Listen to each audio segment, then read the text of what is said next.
سلامونه نیکې هیلې او احترامات مې ومنئ. ملګرو، ستاسو ادبي ورور اسامه خاموش یمه.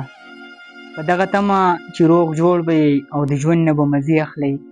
ملګرو، غوښتل مې چې خپل دغه نوی غزل ستاسو سره شریک کړم. الله دې وکړي چې ستاسو خوښ شي. نو غزل دی وایي: دا پورنمه چې زما دواړه چشمان دي.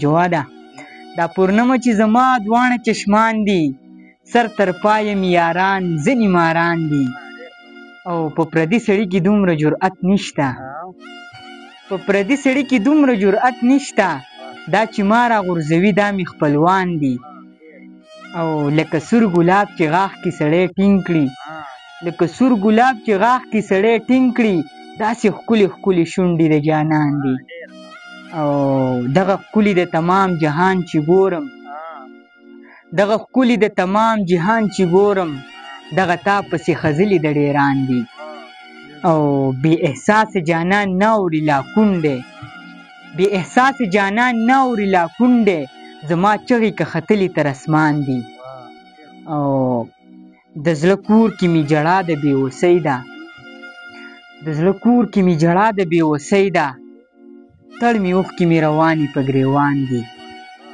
او هغې وویل نور دیدن له مې را نه شي، هغې وویل نور دیدن له مې را نه شي، اسامه لارو کوڅو کې رقیبان دي، اسامه لارو کوڅو کې رقیبان دي.